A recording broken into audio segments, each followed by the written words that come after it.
Home Minister na Manipur ki hojikari MLA jinsi mathakta redi hajaroi ko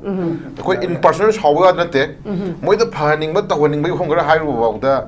sagi phayeng turing haji dei film ji ang pasang chara man ne me kano hi koi Manipur ki political drama se ko mane aduna sagi lady ba happy point ne ko sagi lady ba koi political leaders ji wakhan manamin na view mayam ji ware mayam awa ba kan view leba kai dore kan view kan hai ba ji ba da khitang wahi khitang akan ba ma har ko na da ko in person oina sagi adum enmity hai tare ko koi sagi khud chingai mi na pramane aduna ayo khan da yam char ko na gangjera ro hajera ro ge hausi luri ji koi na bodi ngasai koi na ma yam khanar matung da center na sanai bali la je adum pen da koi thong re ko center thadok ko hui ngau khadi lai koi chai da ko hui ngau bu si masi pha ba yana phan da re na yoling thang ba yana thang da re thang ba da ya di ya da bor gan na potong sagi koi gi kainom khanam sang e ba si di ko adu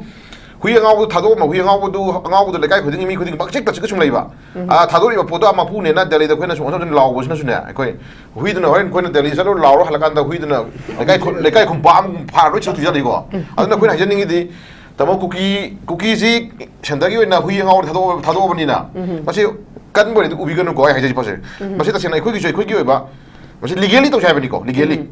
hui ngau du Papa Lako Pun, but another Hidaka, Hajita, Hunter David Sikala, one of them that I quite government Maggie, veterinary department or got a modern quick injection. I have to cut the number money. At the minute, we are now do Parana with the Hidak can quit here, a couple of some ago. And now we are now with Tadopa, Pakistan was bone one back. I quite look at Tadoka nation long labor, other the other Revo. I don't know. We are now with Tadore, put the Jupiter Sange, we are now watching the Suequina. Mado any cost, Mado Pamani put money, Juling Tang money, and the Hida company can have both items again. Zenda Laksage. Ozakitazen Masida silent how kipna statement Namakaksu Masida Mutamim Tampatok Sarke.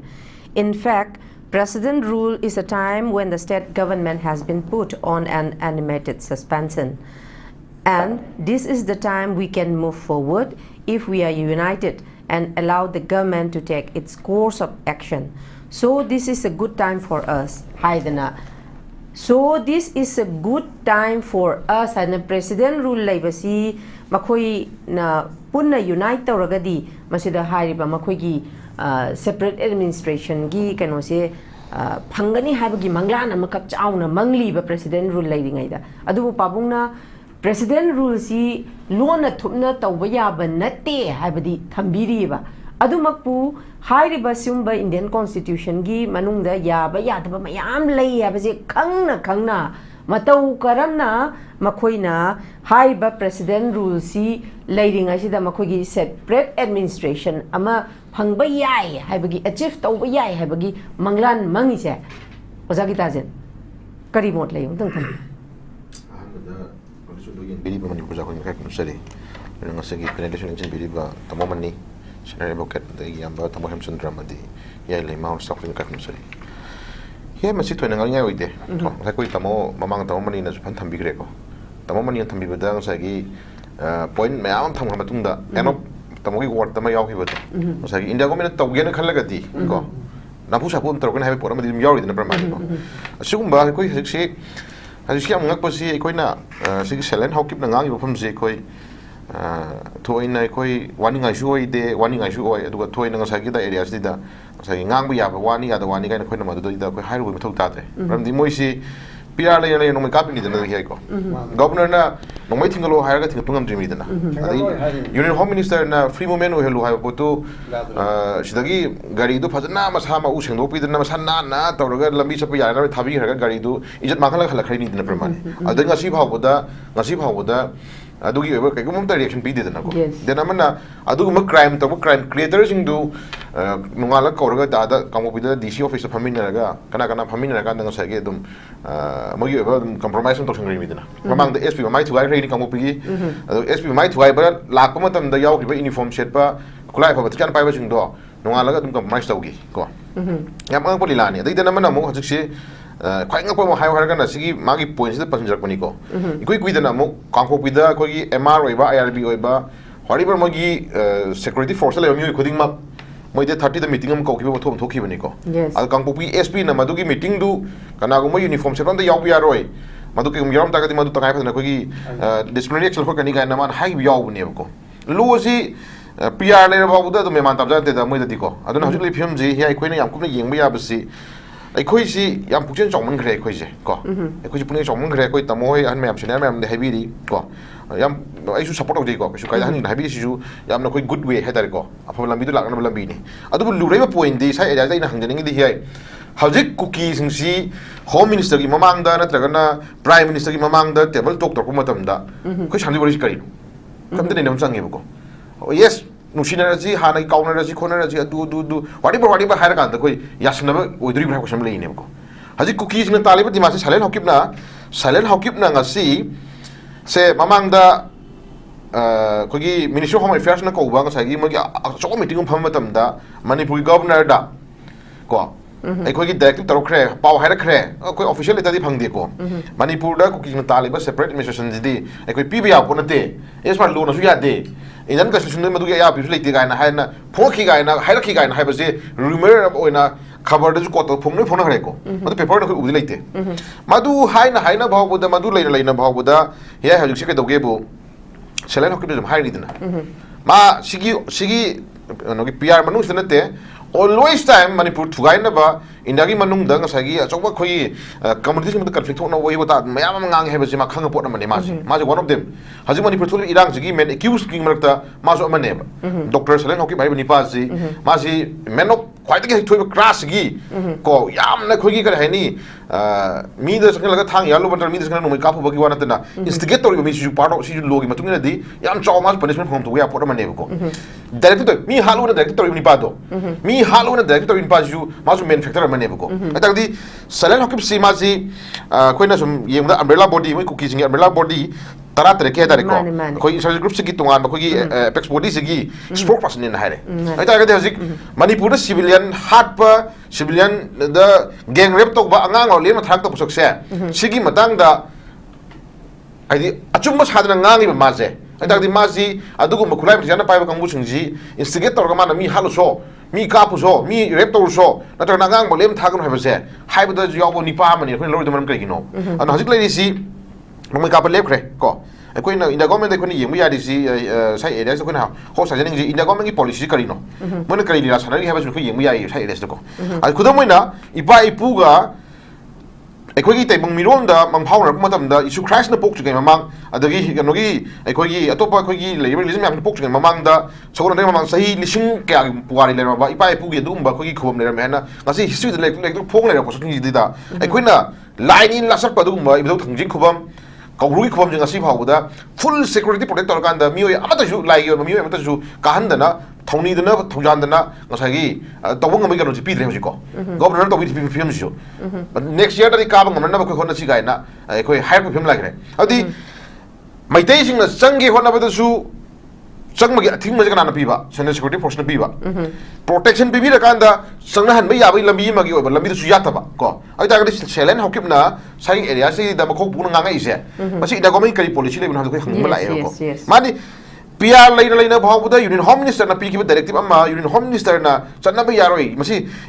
nugi kau separate minister na Union Territory masih ya ada pot na mani hire bahawa buda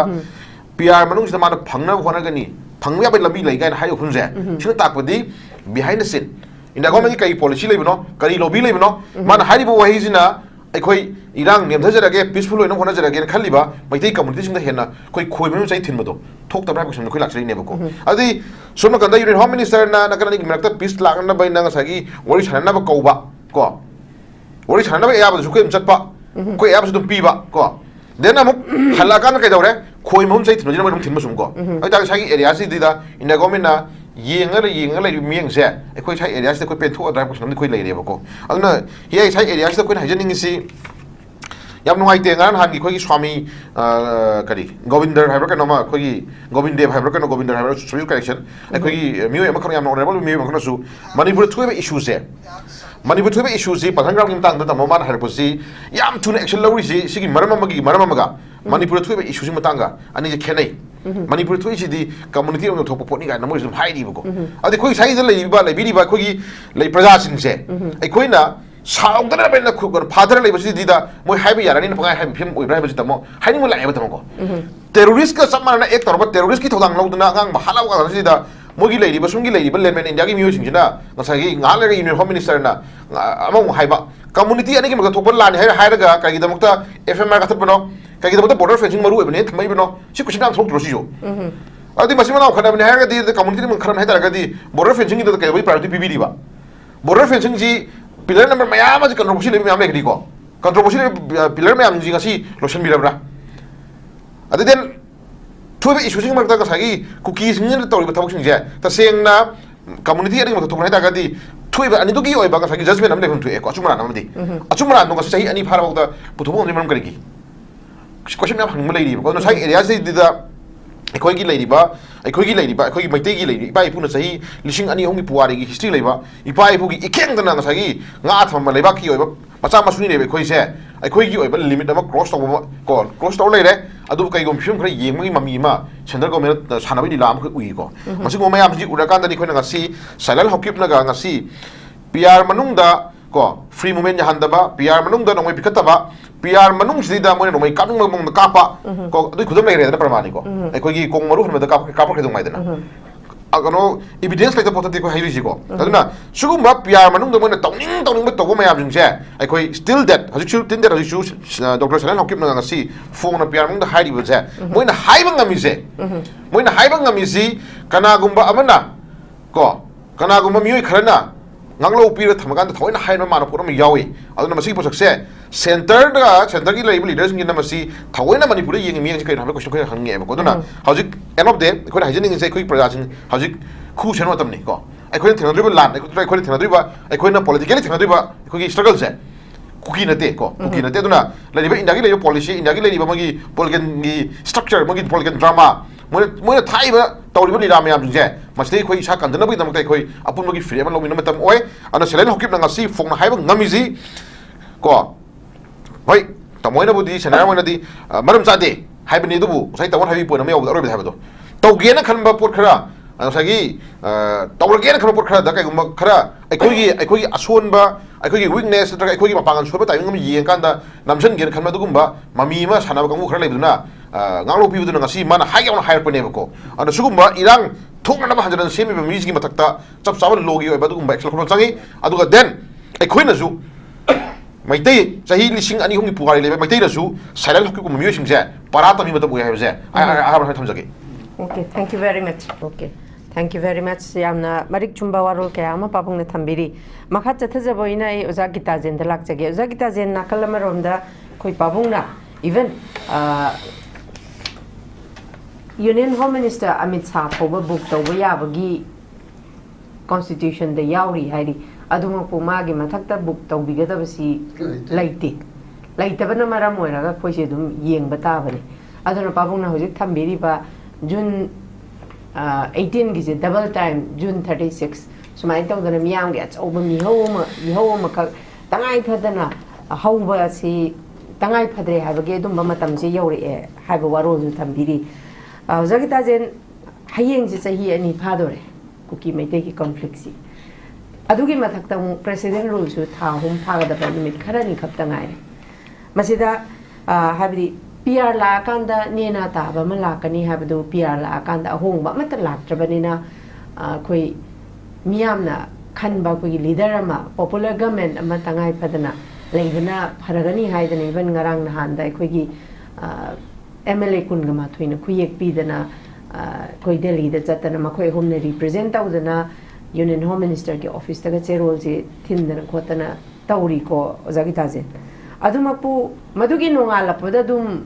even lairiba BJP ki kaino singi contradiction tongan ba statement adum oiroi da haidi amana ama support tawna bagi mota tawriba potu haidi mami samna ubagi statement adum pirakpa nongan bagi kogi headlines da dum ui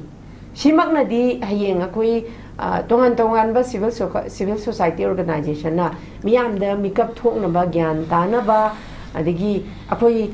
mayam se amata oina sawat pa yana bagi ihawama habidi step ama tawraga su khwaidagi maru oiriba miyam gi representative oiriba makoina unite tawdragadi Oza Geetajen Bangladesh ki ehogdu la kadaba mangai haiba warol si thamjaninge haidi pabuna su thambiri ba June 18 zi double time June 36 haidana Haobijam Geetajen kari mo thambiri si koina jum yeng mada koi tamo senior advocate tamo mani he tare ko ya mani koi tamo mani no ding sagi article 113 na am pan bado am chume do sin ai opinion le je poto ni ko tamo sim supplement jo boina home minister di la na manipur gi hojikari ml agency gi mathakta re de hajer roi ko koi in person hawga na te moi da phaning ba tawning ba hongra hairu ba da sagi phayeng turing haji dei film ji ak pasang chara man ne me kano hi koi manipur gi political drama se ak pa mane adana sagi lei ba heavy point ne ko sagi lei ba koi political leaders sing ji wakhan man min no view mayam ji ware mayam awa ba kan view le ba kai do re kan view kan hai ba ji ba da khitang wahi khitang akan ba ma har ko na da ko in person oina ga sagi adum enmity hai tare ko koi ga sagi khut chingai mi na pramane adana ai wakhan da yam san koi na gangjera ro hajer ro gi haji se luri ji koi na bodi ngasai koina mayam khanar matung da center na sanai bali la je dum pen da ko phongno re ko center tha do ko hui ngau khadi le ko sai da ko hui ngau bu si masi pha ba ya na phan da re na yoling tha ba ya thang da re thang ba da ya da ya ro da bor kan na potong sai ko gi kainong khanam sang e ba si ko adu hui ngau bu tha do ma hui ngau bu le kai khuding mi khuding bak chek ta chik chum lai ba tha do ri ba podo ma pu ne na dali da koina so so law bu na su ne ko hui da horen koina dali sa lo law ro halakan da hui da le kai khum ba pha ro chu tu ja ri ko aduna koina hajen ngi di tamo cookie si center gi na hui ngau tha do ba ni na masi kan bo ri ubi gan ko ai haje pa se masi ta sena khoi gi ba